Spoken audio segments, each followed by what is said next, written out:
Ladies and gentlemen, it's Montez McCamish from itsmontez.com. Make sure you like, comment, subscribe, and share. If you don't do that, you are not going to be able to keep up.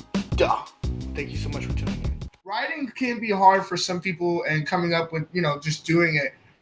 What's your passion behind writing? What put the passion inside you to be able to write this book?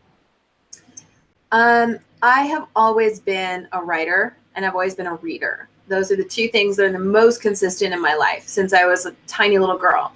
And so I think I always knew that I would write at least one book. I just wasn't sure what that book would be.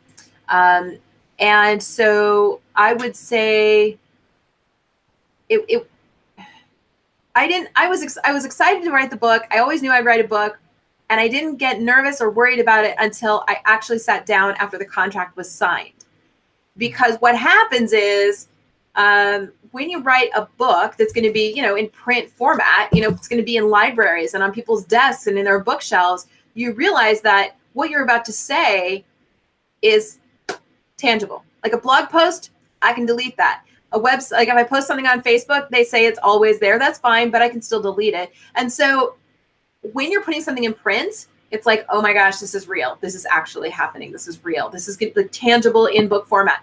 So that was where I got a little nervous. And so you have to be prepared for that. Be prepared that there are going to be some, mental pieces that you have to coach yourself through, or, again, work with a coach. But for me, it was an exercise in self-discipline, in preparation, and really just knowing, like, if I don't write this book, it's never going to be out there. And there's also a contract that's been signed.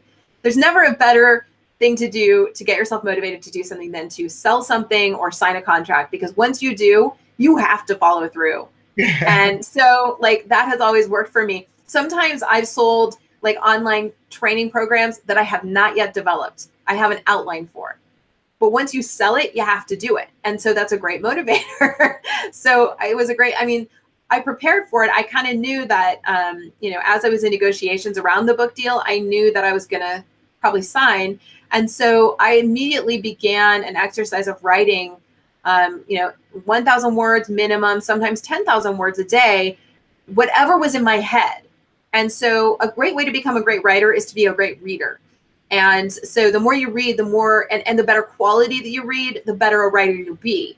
I tend to write in a conversational style where I write the way that I speak, but perhaps a little more eloquent. And so I think that it's really useful to practice writing and just sort of brain dump.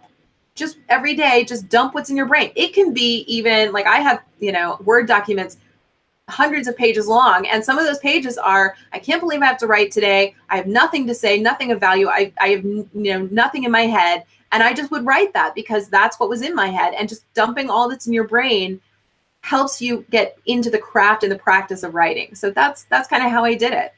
That was pretty nice there. I really like that answer. You are what you read. You pretty much like you write what you read, and as you that's.